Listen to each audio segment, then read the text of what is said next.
NEET ചോദ്യപേപ്പർ ചോർച്ചയിൽ രാജിവെച്ച ധർമ്മേന്ദ്ര പ്രധാന് പകരം പ്രഹ്ലാദ് ജോഷി കേന്ദ്ര വിദ്യാഭ്യാസ മന്ത്രിയായി ഇന്ന് തന്നെ ചുമതലയേറ്റേക്കും.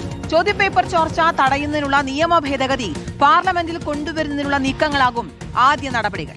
നാഷണൽ ടെസ്റ്റിംഗ് ഏജൻസി റിക്രൂട്ട്മെന്റ് നടപടികളും വേഗത്തിലാക്കും. NTA-യിൽ ഉദ്യോഗസ്ഥരെ പിരിച്ചുവിട്ട നടപടിയുടെ കൂടുതൽ വിവരങ്ങളും പുറത്തുവിട്ടേക്കും. 35 ദിവസത്തെ CJP പ്രക്ഷോഭത്തിനൊടുവിലാണ് ഇന്നലെ ധർമ്മേന്ദ്ര പ്രധാൻ രാജിവെച്ചത്. സജോ ദേവസ്യ തുടരുന്നുണ്ട്. സജോ, ഇന്നലെ ഈ രാജിയാണ് പ്രധാനപ്പെട്ട ആവശ്യമുണ്ടായിരുന്നത്. അതോടുൾപ്പെടെ സമരക്കാരുടെ ആവശ്യങ്ങൾക്ക് മുന്നിൽ കേന്ദ്ര സർക്കാർ ഗത്യന്തരമില്ലാതെ വഴങ്ങുന്നത് നമ്മൾ കണ്ടു. എന്തായാലും ഇനി ഉള്ള നീക്കം, അതായത് മന്ത്രി രാജിവെച്ചു, ധർമ്മേന്ദ്ര പ്രധാൻ രാജിവെച്ചു, പകരം പ്രഹ്ലാദ് ജോഷി കേന്ദ്ര വിദ്യാഭ്യാസ മന്ത്രിയാകുന്നു. പക്ഷെ അപ്പോഴും ചില വിമർശനങ്ങളൊക്കെ ഉയർന്നുണ്ട്. ഇതിപ്പോൾ ഒരാൾ മാറി മറ്റൊരാൾ വന്നാൽ പോലും എങ്ങനെയായിരിക്കും ഇനിയുള്ള നീക്കങ്ങൾ എന്നാണ് കണ്ടറിയേണ്ടത്. അതിൽ തന്നെ നരേന്ദ്രമോദിയുടെ വിശ്വസ്തനായിട്ടുള്ള ആളാണ് പ്രഹ്ലാദ് ജോഷി. അദ്ദേഹം വരുമ്പോൾ ഇനി എന്തായിരിക്കും നീക്കം? കാരണം ഇതുവരെ കണ്ടതുപോലെ എല്ലാ കാര്യങ്ങൾ എന്നുള്ളത് കേന്ദ്രത്തിന് നന്നായിട്ട് അറിയാം. യുവജനതയുടെ മുന്നിൽ എന്തായിരിക്കും ഇനിയുള്ള നീക്കങ്ങൾ എന്നുള്ളതാണ് കണ്ടറിയേണ്ടത്. കാരണം അത്രത്തോളം ശ്രദ്ധയോടുകൂടി തന്നെ മാത്രമേ മുന്നോട്ട് പോകാൻ കഴിയൂ കേന്ദ്രത്തിന്. അപ്പോൾ ഇനിയുള്ള നീക്കങ്ങൾ എന്തേ കേന്ദ്രത്തിന്റെ CJP-യുടെ?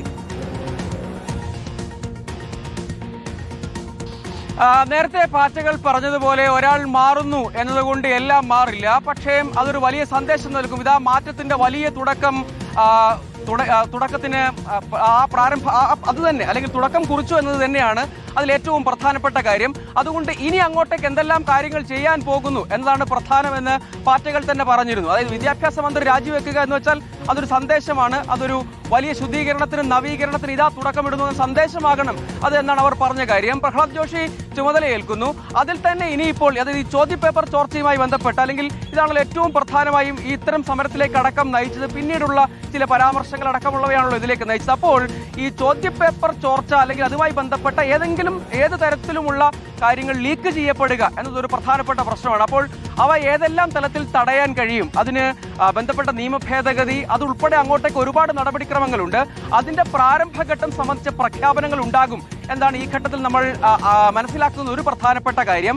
അതുകൂടാതെ ഈ നാഷണൽ ടെസ്റ്റിംഗ് ഏജൻസിയിൽ കൂടുതൽ റിക്രൂട്ട്മെന്റുകൾ, ഒപ്പം അവിടെ നിലവിലെ സംവിധാനത്തിൽ അതായത് ഉദ്യോഗസ്ഥ വിന്യാസം, നിലവിലുള്ള ഉദ്യോഗസ്ഥരെ അവിടെ നിന്ന് നീക്കം ചെയ്തതുണ്ട്.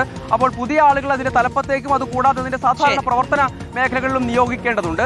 അപ്പോൾ എന്ന് വെച്ചാൽ അവിടെ ഒരു സ്റ്റാഫ് റിക്രൂട്ട്മെന്റ് അടക്കമുള്ള കാര്യങ്ങൾ നടക്കേണ്ടതുണ്ട്. അതിലേക്ക് കടക്കണം. അതാണ് അടുത്ത രണ്ടാമത്തെ സ്റ്റെപ്പ്. പിന്നീട് അവിടെ പരമാവധി സുതാര്യതയും കൃത്യതയും ഉറപ്പാക്കുന്നതിന് എന്തെല്ലാം സ്റ്റെപ്പുകൾ എടുക്കാൻ കഴിയുമോ അവ, ഇങ്ങനെ 3 കാര്യങ്ങളാണ് ആദ്യഘട്ടത്തിലെ പ്രയോറിറ്റി ഉള്ളത്. അതിലെ ചില കാര്യങ്ങളിൽ പ്രഖ്യാപനങ്ങളും മറ്റും പുറത്തു വന്നേക്കും എന്താണ് നമ്മൾ ഈ ഘട്ടത്തിൽ കരുതുന്ന ഒരു കാര്യം. അതായത് പുതിയ മന്ത്രി വരുന്നു, അല്ലെങ്കിൽ പുതിയ ചുമതലയിലേക്ക് പുതിയ മന്ത്രി ചുമതല ഏറ്റെടുക്കുന്നു. അതിന് പിന്നാലെയുള്ള ചില പ്രഖ്യാപനങ്ങൾ കൂടി ഉണ്ടാകും. അതായത് ഈ കാര്യത്തിലുള്ള പൊതുവായ ജനരോഷം കുറെ കൂടി തണുപ്പിക്കുക എന്നൊരു ലക്ഷ്യം കൂടിയുണ്ട്. കേന്ദ്ര വിദ്യാഭ്യാസ മന്ത്രിയായി ഇന്ന് തന്നെ ചുമതലയേൽക്കും. ഒപ്പം ചോദ്യപേപ്പർ ചോർച്ച തടയുന്നതിനുള്ള നിയമ ഭേദഗതി പാർലമെന്റിൽ കൊണ്ടുവരുന്നതിനുള്ള നീക്കങ്ങളാകും ആദ്യ നടപടികൾ എന്നാണ് മനസ്സിലാക്കുന്നത്. സജോ ദേവസ്യാണ് വിശദാംശങ്ങൾ നൽകിയത്.